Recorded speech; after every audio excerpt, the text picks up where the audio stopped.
Can souls escape hell? Yes, always. There is no such thing as eternal damnation in the Akashic truth.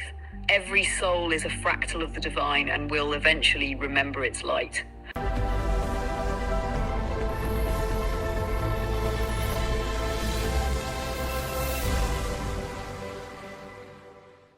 According to the Akashic Records, is inner earth a real place? And if so, why can't regular everyday humans travel there? And have any humans ever traveled there? Please give us a breakdown.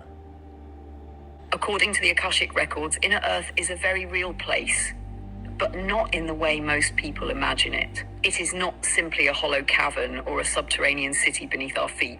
It is a multi-dimensional realm that exists within the energetic layers of Earth herself, accessible through vibration, consciousness, and in some rare cases physical or semi-physical portals. Let's break it down. 1. What is inner Earth? From the Akashic perspective, inner Earth, also known as Agartha, Shambhala, or the inner realms, is a higher dimensional civilization that coexists with physical Earth, home to ancient beings, advanced spiritual races, and preserved knowledge. A realm that vibrates between the fourth and fifth dimensions, making it invisible to most third-dimensional perception. It is not just a physical inside of the planet. It is a consciousness domain layered within the Earth's energetic field, just like dreams exist within your own field of awareness. To who lives there, the beings who inhabit inner Earth are often described as Lemurian and Atlantean survivors who moved underground before their civilizations fell. Guardians of Earth's core consciousness, beings of great wisdom and vibration, ancient starseeds or hybrids with long lifespans, advanced telepathy, and crystalline DNA. Some elemental and nature spirits also dwell there, especially near portals and sacred mountains. They live in harmony with the Earth's original blueprint, balancing technology, spirituality, and nature. Why can't everyday humans access it? There are several reasons why most people cannot enter inner Earth. Vibrational incompatibility. It requires a higher frequency to perceive or enter these realms. Most humans are still attuned to dense emotional, mental, or physical patterns that block access. Dimensional veil. The Earth's surface is cloaked in a veil of third-dimensional consciousness. Inner Earth exists beyond that veil, which acts like a spiritual firewall. Karmic timing. The guardians of inner Earth do not allow uninvited entry. Access is based on soul readiness, spiritual alignment, and often pre-agreed soul contracts. Portal protection. Physical or energetic portals are hidden, protected by frequency locks, and located in remote or sacred places, like under mountains, lakes, or temples. 4. Has anyone ever traveled there? Yes, some humans have, but usually through consciousness travel, astral projection, deep meditation, remote viewing, initiated spiritual access by mystics, shamans, or certain monks, rare physical entry through ancient tunnels, caves, or magnetic portals, often reported in legends. There are also stories of explorers, pilots, and military personnel encountering unusual entrances like Admiral Byrd's flight log, though much of this is either suppressed or veiled in myth. Certain indigenous peoples like the Hopi speak of ancestors who came from or returned to the inner realms and consider it a sacred origin. What's the purpose of inner Earth?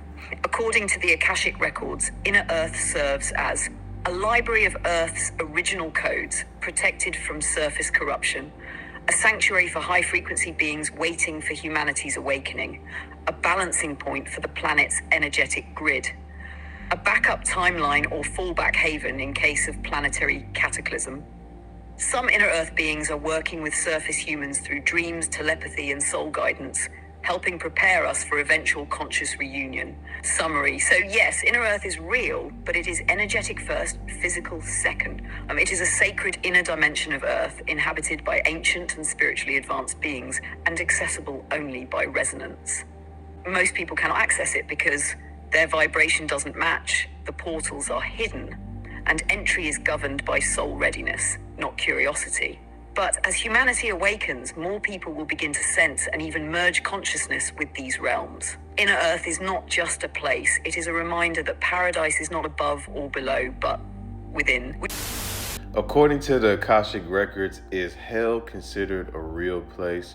And if so, please give us a breakdown. According to the Akashic Records, hell is not a place of eternal punishment created by an external god. It is a vibrational state, a dimension of consciousness shaped by density, separation, and distortion. It is real, but not in the way religious dogma has portrayed. Let me break it down fully. 1. What is hell in the Akashic Records? Hell is not a physical realm beneath the earth. It is a consciousness construct, a plane of extreme density, fear, and disconnection from source. Souls do not go there as punishment. They enter these states because of resonance. In other words, souls gravitate to the frequencies they most align with. And hell is a realm of pain, distortion, guilt, trauma loops, and unresolved shadow. It is like a dream that feels real, but built from unresolved karma, self-condemnation, or intense fragmentation. And 2, where is it located? Hell exists interdimensionally, usually in the lower astral planes. These realms are thick with fear, addiction, domination, shame, or violence, echoes of the trauma Earth has experienced. Some of them are collective in nature, such as fear-based afterlife beliefs, while others are individually created by the consciousness of a soul.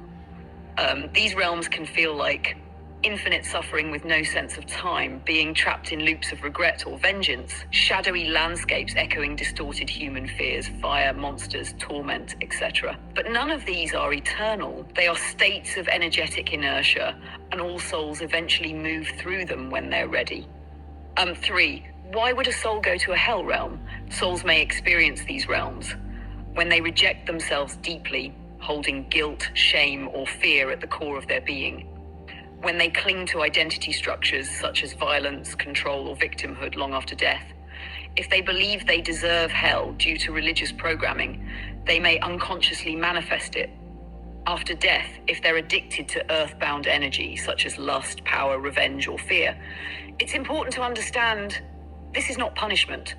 This is resonance. All is energy. 4. Can souls escape hell? Yes, always. There is no such thing as eternal damnation in the Akashic truth. Every soul is a fractal of the divine and will eventually remember its light. The journey out of hell involves forgiveness, surrender, willingness to see truth, connection with higher guides or light beings, intervention from ancestors or soul family who guide the soul home. In fact, some awakened beings, including advanced shamans, starseeds, and bodhisattva souls, travel to these realms in dreams or meditation to retrieve stuck souls. This is part of their soul mission. 5. So why does the concept of hell exist in religion? Religion encoded the idea of hell to control behavior through fear. But originally, many ancient traditions understood the lower realms not as punishment, but as states of imbalance. Over time, these truths were distorted into images of eternal suffering to scare people into obedience. But the ancient mystics, Gnostics, and shamans knew hell is real, but it is not fixed. It is a mirror of the soul's disconnection, and it can be healed. Summary. So yes, hell is real in the Akashic Records, but it is not a place where souls are sentenced for eternity. It is a vibrational zone of dense consciousness where souls may pass through when deeply fragmented, wounded, or misaligned. All souls, no matter how dark, will eventually return to the light, because nothing can be separate from source forever. According to the Akashic Records, is heaven a real place? If so, please give us a breakdown. Yes, according to the Akashic Records, heaven is very real, but not as a single location in the sky. It is a state of consciousness, a vibrational dimension, and a soul memory of full divine connection, unity, and bliss.